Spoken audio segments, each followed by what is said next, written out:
Hello मेरे प्रिय दोस्तों, आप सभी का अनुपिष्ट DGK 2.0 क्लासेस पर स्वागत है। मैं क्लास 10th इंग्लिश जो मोस्ट इंपॉर्टेंट 20 MCQ आते हैं आपके बोर्ड परीक्षा में 20 MCQ इस बार में पूछे जाएंगे। तो आप सभी लोग इन MCQ को आप आसानी से रट लीजिए और आपको इसमें से बहुत ही कुछ सहायक क्वेश्चन मिलेंगे और जो आपको बोर्ड परीक्षा में देखने को मिलेंगे, जो है कि आपके बहुत ही मोस्ट इम्पॉर्टेंट MCQ हैं। ठीक, मतलब इससे बाहर कुछ नहीं आएगा, ये मेरी गारंटी है।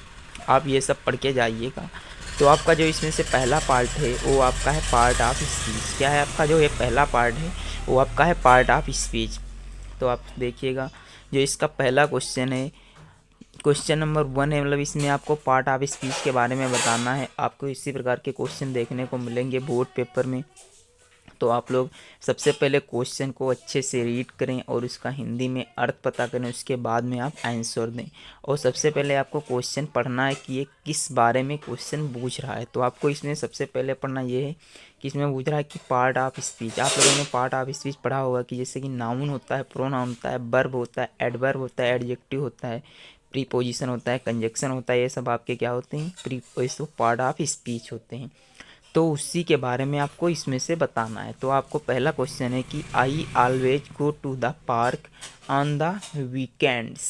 मतलब कह रहा है कि हमें सदैव पार्क को टहलना चाहिए। कब? जब सप्ताह का अंत हो। क्या हो? जब सप्ताह का अंत हो। तो आपको इसमें क्या कह रहा है कि आप ये जो एरो बनाओ, ये अंडरलाइन है, तो आपसे पूछ रहा है ये क्या है, ये नाउन है या वर्ब है या प्रोनाउन है या नाउन है, नन, यानी इसमें से कोई नहीं है।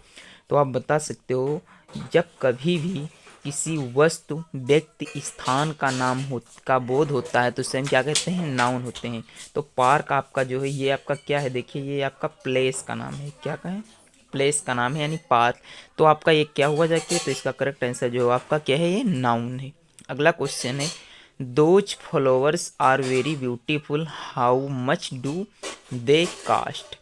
मतलब कह रहे हैं कुछ फ्लावर जो होते हैं बहुत ही सुंदर होते हैं और कैसे मच दे कास्ट। तो इसमें पूछ रहे हैं, इसमें से आपको बताना है कि ये एडजेक्टिव है कि नाउन है।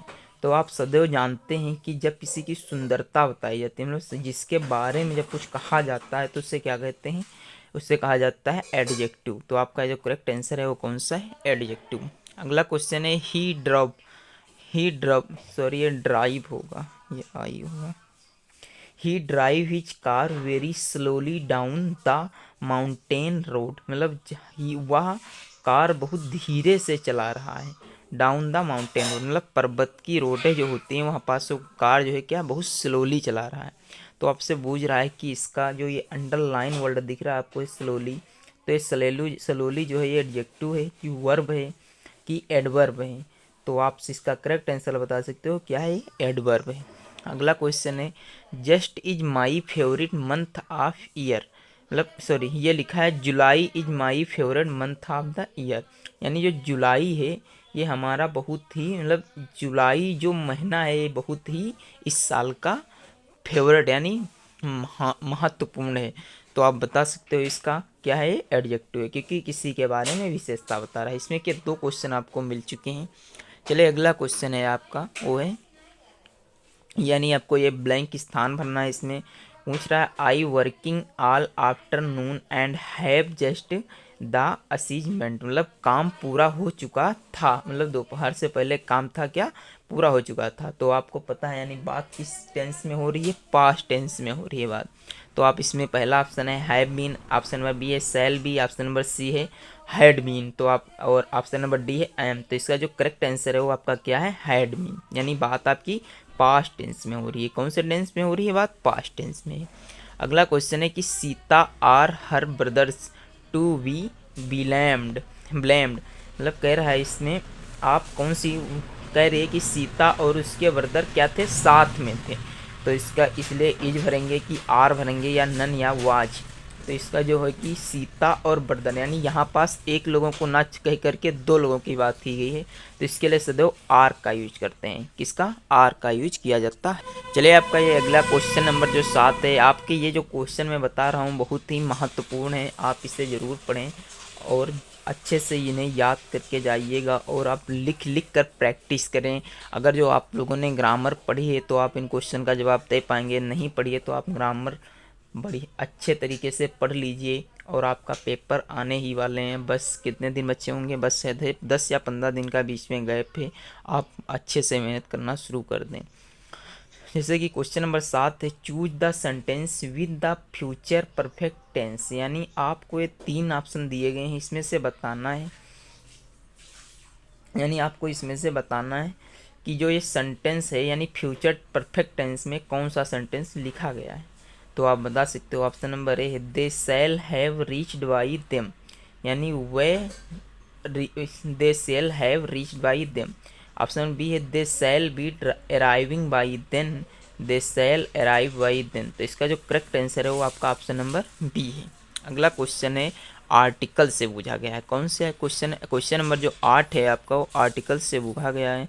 तो आप सभी जानते हो कि आपकी मतलब इस क्लास में जो है कि 3 आर्टिकल हैं। कौन कौन से हैं? एन, ए और कौन सा होता है? द। ये आपके 3 आर्टिकल हैं। आपको इन्हीं में से 2-3 क्वेश्चन के जवाब देने हैं, किसमें एन भरा जाएगा, किसमें एम भरा जाएगा, किसमें आई भरा जाएगा। तो आप सभी बता सकते हो। यदि आपने ग्रामर पढ़ी है तो आप ज़रूर बताएंगे, थोड़ी बारी भी अगर जो ग्रामर पढ़ी है तो आप बता सकते हो। जैसे कि पहला क्वेश्चन है, he has always been very good boy. तो आप इसमें ऑप्शन नंबर ए है एन, ऑप्शन नंबर ए है बी ए और ऑप्शन नंबर सी है द। तो इसका करेक्ट आंसर जो होगा ए होगा, यानी आपको इसमें ए भरना है। He has always been a very good boy, मतलब वह सदैव अच्छे बच्चों के साथ रहता है। अगला क्वेश्चन है जो यानी क्वेश्चन नंबर 9 है, President of the United States will be visiting Australia next week. यानी जो प्रेसिडेंट यानी हमारे जो प्रेसिडेंट किसे कहा जाता है? आप सब जानते हैं, राष्ट्रपति को कहा जाता है। तो जो राष्ट्रपति यूनाइटेड स्टेट के अगले सप्ताह में मतलब ऑस्ट्रेलिया के जो प्रेसिडेंट अगले सप्ताह में बनेंगे। तो आप सभी जानते हैं कि महान लोगों से यानी जैसे क्या कहा जाता है? द ताजमहल, ठीक। यानी जो महान व्यक्ति होते हैं उनके आगे दा लगाया जाता है। तो आप यहाँ पास क्या लगाएंगे? दा, THE दा। अगला क्वेश्चन है, he drive at a speed of 18 मिली क्या लिखा है? 18 मिली आवर, मतलब कह रहा है वो गाड़ी जो चलाता है 80 किलोमीटर प्रति घंटा की रफ्तार से चलाता है। तो आप सदैव जानते हैं यहाँ पास टाइम की बात की जाती है, वहाँ पास एन लगाया जाता है। क्या लगाया जाता है? एन। तो आप यहाँ पास एन लगाएंगे। क्या लगाएंगे? An article. तो आप लोगों को ये 3 क्वेश्चन मैंने आर्टिकल के संबंध में बताया और आप सभी ग्रामर की बुक उठाइएगा और उसमें आपको आर्टिकल से संबंधित क्वेश्चन बहुत ही मिलेंगे। चलिए अगला क्वेश्चन है आपका, रीडिंग ऑफ द सेंटेंस। यानी जो सेंटेंस हैं उन्हें आप पढ़ने के माध्यम से बताइएगा। जैसे कि पहला क्वेश्चन है, exercise for health good doing etch. यानी जो इसका करेक्ट आंसर है मतलब कौन सी एक्सरसाइज है, यानी तो आपका इसमें ऑप्शन नंबर बी है, doing exercise good for health. कह रहा है कि एक्सरसाइज के लिए आप कौन सा सेंटेंस यूज करेंगे। तो एक्सरसाइज के लिए सबसे अच्छा वर्ड है डूइंग। यानी अगर जो आप एक्सरसाइज करते हैं तो आपकी जो हेल्दी है वो मतलब जो शरीर है वो हेल्दी रहेगा सदैव। अगला क्वेश्चन नंबर 12 है, select the word with correct spelling. यानी आपको 2 वर्ड दिए गए हैं, इसमें से बताना है कौन से वर्ड की स्पेलिंग जो है वो करेक्ट है। तो आप सभी जानते हैं बेनिफिटेड, क्या लिखा है? बेनिफिटेड लिखा है। आपको बेनिफिटेड होता है आप जानते हो, यानी बेनिफिट का मतलब होता है मुनाफा। तो इसकी जो करेक्ट स्पेलिंग है वो बेनिफिटेड, ठीक, बेनिफिटेड, ये आपकी करेक्ट स्पेलिंग है। चलिए आपको अगला क्वेश्चन अभी दिख रहा है,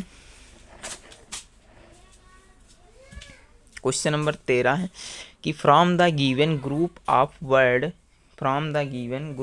वर्ड, ये आपका चूज लिखा हुआ है, choose the word wrongly spelled, यानी रॉन्गली स्पेल्ड।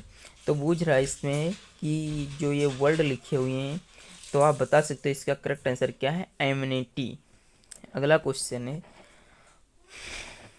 क्वेश्चन नंबर 14 है कि the young boy run away, identify adjective. यानी इसमें कौन सा एडजेक्टिव है ये आपको बताना है। तो आप सभी जानते हैं कि जिसकी विशेषता बताई जा रही है, तो आपको किसकी विशेषता बताई जा रही है? यंग बॉय, मतलब जो एक युवा व्यक्ति है, उस युवा लड़का है, उसके बारे में बताया जा रहा है कि the young boy ran away, मतलब जो यंग बॉय है वो क्या है? दौड़ रहा है। तो इसका करेक्ट आंसर जो ऑप्शन नंबर बी है। अगला क्वेश्चन है she lives in Mumbai for her studies. इसमें आपसे पूछा गया है, इसमें आपसे पूछा गया है कि इसमें नाउन कौन है। इसमें आगे लिख लीजिएगा, आपसे पूछा गया है, यहाँ पास लिख दूँ कि नाउन आपको बताना है कि इसमें जो दो ऑप्शन दिए गए हैं इसमें से नाउन कौन है। तो आप सभी जानते हैं, यानी जो है कि नाउन कौन सा होता है? किसी व्यक्ति वस्तु स्थान के नाम को हम नाउन कहते हैं। तो यानी जो आपकी मुंबई है ये आपका क्या है? नाउन है। क्या है यहाँ पास? मुंबई है, ये नाउन है। तो इसका जो करेक्ट आंसर है एक ऑप्शन और आप इसमें बढ़ा लीजिएगा, सी मुंबई, क्योंकि इसमें जो ये क्वेश्चन लिखा है पूरा लिखा नहीं तो हमारी समझ में नहीं आ रहा है इसमें क्या पूछा गया है। अगला क्वेश्चन नंबर 16 है ही इज सफरिंग फीवर। यदि आप लोगों ने कभी भी एप्लीकेशन लिखा होगा, यानी आप लोगों ने क्लास, ये जो है कि एप्लीकेशन आपकी क्लास 7 यानी हाँ क्लास 6 से चालू हो जाती है, लिखवाते हैं स्कूलों में। तो आप लोगों ने अगर जो एक भी बार एप्लीकेशन लिखी होगी तो आप इसका करेक्ट आंसर जरूर देंगे। यदि आपने जीवन में कभी भी एप्लीकेशन लिखी है तो इसका जवाब दे सकते हैं। जैसे कि क्वेश्चन कह रहा है ही इज सफरिंग फीवर, तो आपको पता होना चाहिए कि सफरिंग फ्रॉम फीवर रहता है। क्या? सफरिंग फ्रॉम फीवर होता है। ठीक, तो इसमें क्या भरा जाएगा? फ्रॉम। अगला क्वेश्चन नंबर 17 है कि the Ganga is a Holi river, identify the adjective. तो आपको इसमें बताना है कि गंगा एक पवित्र नदी है, तो इसमें आइडेंटिफाई आपको बताना है कि एडजेक्टिव क्या होगा। तो आप सभी जानते हैं कौन सा एडजेक्टिव होगा? रिवर। क्या होगा? रिवर होगा ना, हाँ रिवर। अगला क्वेश्चन है it has been raining morning. तो आपका इसका जो करेक्ट आंसर है वो कौन सा है? सीन्स। क्या है? सीन्स। क्वेश्चन नंबर 19 है the boy helped to the blind man, adjective, यानी the boy helped to the blind man, इसमें आपको बताना है कि एडजेक्टिव कौन है। तो कौन एडजेक्टिव? अंधा है, ब्लाइंड, यानी ब्लाइंड। तो आपका करेक्ट आंसर कौन सा हो जाएगा? ब्लाइंड।